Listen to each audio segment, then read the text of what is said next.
What someone described it as Jason versus Freddy. You know, you have two unsavory characters who are, you know, redeeming values, but they're making some really great points. So now we know which side Donald Trump decided to support in the great MAGA Civil War of 2024. The man has not even been president yet.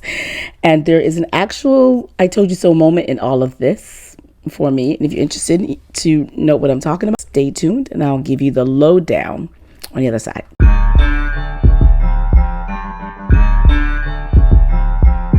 In a nutshell, it all started when Donald Trump decided to name the person he selected to be the senior policy advisor on artificial intelligence, AI, Sriram Krishnan.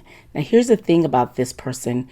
He had once said that he would like to remove the caps that the United States place on certain countries for H-1B visas. That's the type of visas that allow people to hire workers outside the United States. It's the visa that a lot of the tech industry use. So he's like, let's raise the cap.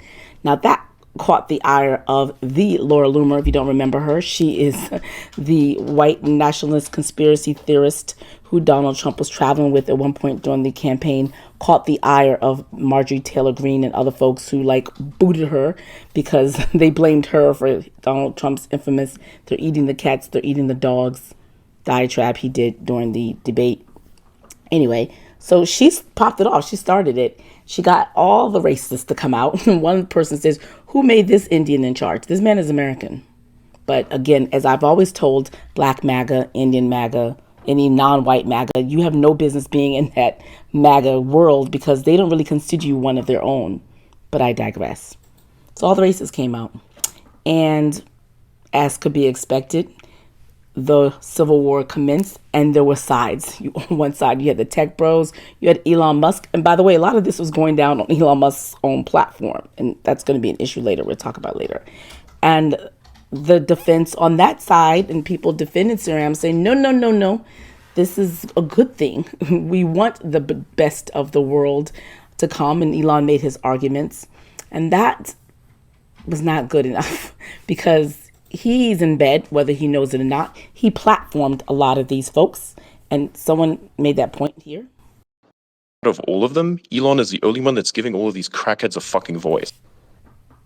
And essentially when he poured eggs, he ceremoniously removed the blue check marks of a lot of the mainstream media, anyone he considered a leftist, and drove us all out the door. And as we were leaving, we turned and told the right-wing MAGA people who had like taken over Twitter, like, your time will come. This guy's gonna he's not loyal to anyone, and that time is now. During this back and forth, what happens was Laura Loomer was called a troll about Elon Musk. It became a thing. Eventually, he realized, wait a minute, I control the things here. He apparently deplatformed a lot of these guys, including the Gomers. Elon Musk banned all of the Nick Fuentes fanboys. Now, the Nick Fuentes people are called groypers. They're these Nazi freaks. They're genuinely Nazis. Like, they will respond to my tweets just saying, Jewish, are you Jewish? Are you Jewish? And I'm not, but they still respond to that. All of these people got their account suspended. Nick Fuentes quotes, suspended. The Golden Groyper, suspended. Elon Musk is now purging, is now ethnically cleansing all of the Groypers. And it's kind of funny. I mean, ideally, Elon would have done this years ago. He would have had a backbone and taken a stance against the Nazis years ago, but now he's only doing it for the self-serving reason when they're challenging his power. But someone on Twitter posted a picture of Stalin when he was purging people and said, Elon starting to ban Nazis after platforming them for years. And it's one of the pictures where Stalin is then seen without the person next to him after his purges. But apparently, Elon Musk looked the other way to all of the racist ways. All of a sudden, he realized, wait a minute, we got to remove these people from the platform. We got to remove these people from the Republican Party. Elon Musk, according to Laura Loomer, you just got here.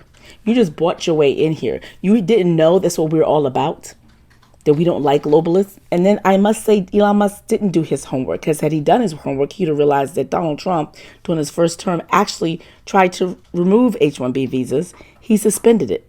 And this is what he said back then when he was president about it. Well, first of all, I think, and I know the H-1B very well, and it's something that very bad for workers. So he's never really been for H-1BCs, but this is the I told you so moments, because as I've said on this video, on this channel, on TikTok and other places before, MAGA, whether you're MAGA, whether you're not. When I started this pivot in my channel back in September, I said repeatedly that you will be voting against your interest to vote for Donald Trump because he's only interested in the needs of the business community. That is why when he was president, he rolled back clean air regulations. That's why when he was president, he sort of didn't do inspections so much for the Food and Drug Administrations. We had a lot of recalls. The Occupational Safety and Health Agency, they just didn't really do their work. And so actually we had a lot of workplace deaths.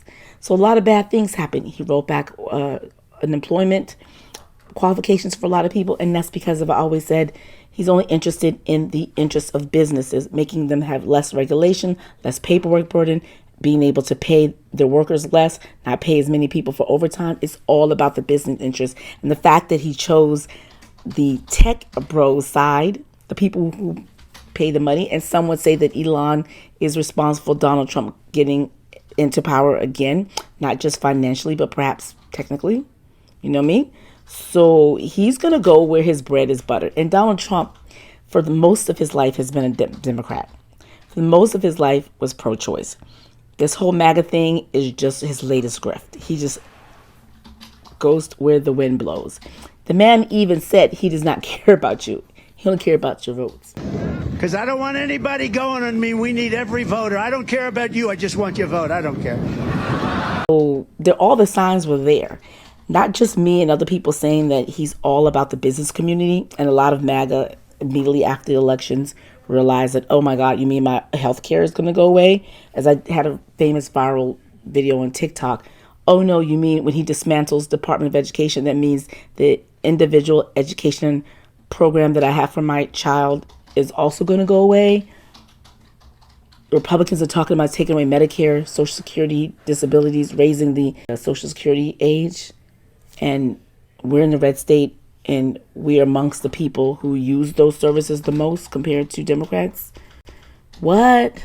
Yeah, you guys didn't do your research in the candidate. We've said this before. It is one of those, why I changed the name of my YouTube channel to Leopards Eating People's Faces channel. That whole meme that, I didn't think they were going to eat my face. I thought they were just going to go after the immigrants. In fact, Charlie Kirk, he came forward and said, yes. Social contract. I thought. And it sounds good. Let's just let more H-1B workers in. But what about... They feel betrayed. Well, before Laura Loomer got deplatformed and had her blue checkmark taken away and she got all her subscribers removed by Elon Musk, she made a couple of good points. She brought out the stats and the receipts that says, actually, Elon, if you're saying these are the best of the best, how come you're paying them so little bit of money? $70,000.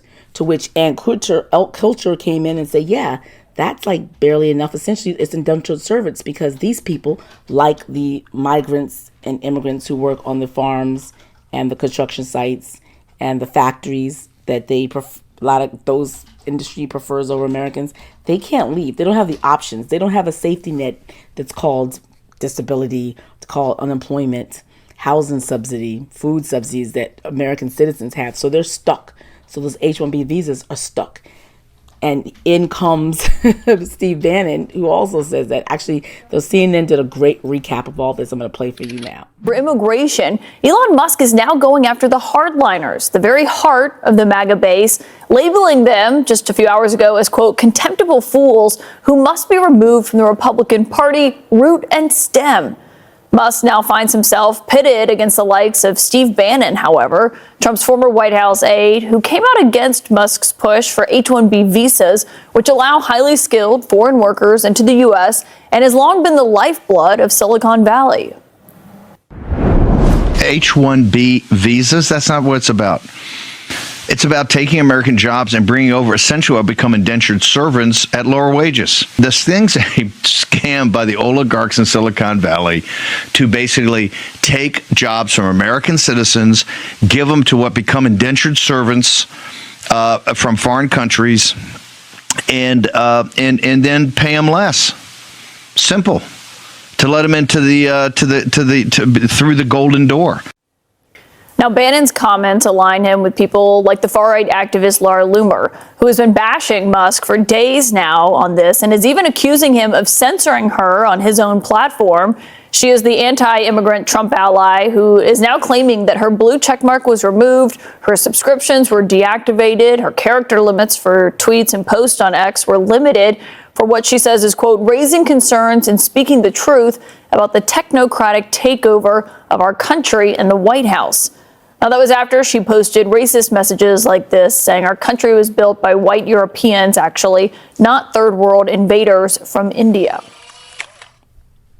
Yeah, so it's like, it's so interesting because I heard it someone describe it as Jason versus Freddy. You know, you have two unsavory characters who are, you know, redeeming values, but they're making some really great points. You have the Elon and Vivek Ramaswamy side, which are essentially want to take away federal workers, so we don't like them for that. But they're saying, you know what, immigrants are really important and are part of the fabric of the United States, and they built the United States. And we're like, yes, that's what we've been saying.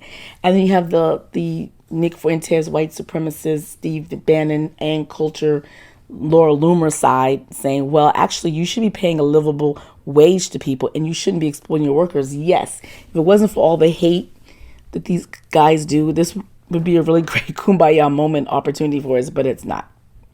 And I think also it's interesting in that Vivek Ramaswamy, who is a child of Indian immigrants, said out loud that not only he said Americans are lazy and Americans aren't good enough, he also said American culture is like crap and Indian culture is so much better. That's something that Kamala Harris could not say something like that. But here you got Vivek. He was like he took some heat for saying that, but essentially it was just rich. Anyway, this has all been interesting to say the least. And yeah, so we've said that before, this is just the start. The man isn't even president yet, and MAGA's imploding on one another. And someone told me, you know what, we might not even need to do nothing. We might could just watch them because it's going to be a lot of challenges to stuff he wants to do.